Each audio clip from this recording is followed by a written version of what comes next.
Municipal corporation లో contract విధానాన్ని రద్దు చేసి కార్మికుల యొక్క సెల్ఫ్ హెల్ప్ గ్రూపులకే మరి పనులు ఇవ్వాలని చెప్పేసి ఈ రోజు జిల్లా కలెక్టర్ గారికి విజ్ఞప్తి చేయడం జరిగింది. అదేవిధంగా మున్సిపల్ కార్పొరేషన్ కమిషనర్ గారికి, నూడా చైర్మన్ గారికి, అదేవిధంగా నిజామాబాద్ అర్బన్ ఎమ్మెల్యే గారికి కూడా ఈ వినతి పత్రాలు ఇవ్వడం జరిగింది.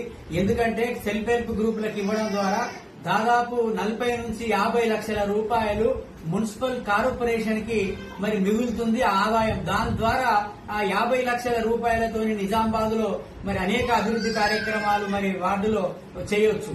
అదేవిధంగా ఇవాళ కాంట్రాక్టర్ హైదరాబాద్ కాంట్రాక్టర్లకు ఇస్తే వాళ్ళు కనీసం నయా పైసా ఇక్కడ సర్వీస్ చేయకపోగా నెల జీతాలు ఇవ్వకుండా 20 రోజులు 30 రోజులు నెల చివరి వరకు ఇవ్వడం వల్ల అనేది కార్మికులకు ఇబ్బంది అవుతుంది. తక్షణమే కార్మికుల యొక్క సెల్ఫ్ హెల్ప్ గ్రూపులకు ఇవ్వాలి. ఒకవేళ సెల్ఫ్ హెల్ప్ గ్రూప్ లేనటువంటి వాళ్ళకి గ్రూపులు ఏర్పాటు చేసి కార్మికులకు ఇవ్వాలని వారి యొక్క జాయింట్ అకౌంట్ ద్వారా మరి నేరుగా అకౌంట్ లో పడే విధంగా, దాని ద్వారా కార్మికుల అకౌంట్ లోకి పోయే విధంగా పిఎఫ్ పిఎస్ఐ కూడా సక్రమంగా ఇప్పటికే నిజామాబాద్ నగరంలో 14 సెల్ఫ్ హెల్ప్ గ్రూపులు ఉన్నాయి.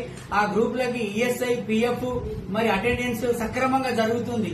మరి దాని ద్వారా కూడా వాటి ద్వారా కూడా 14 గ్రూపుల ద్వారా మున్సిపల్ కార్పొరేషన్ కి దాదాపు 15 లక్షల రూపాయల ఆదాయం వస్తుంది.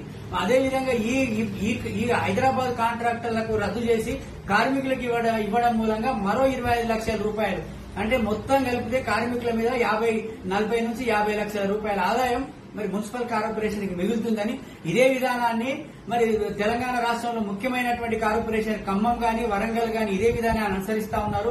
ఆ చిన్న మున్సిపాలిటీలలో కూడా నేరుగా కార్మికులు నిర్వహించుకుంటున్నారు. కాబట్టి నిజామాబాద్ కార్పొరేషన్ లో కాంట్రాక్ట్ విధానాన్ని రద్దు చేయాలని కలెక్టర్ గారిని కలిశాము. తక్షణమే ఇది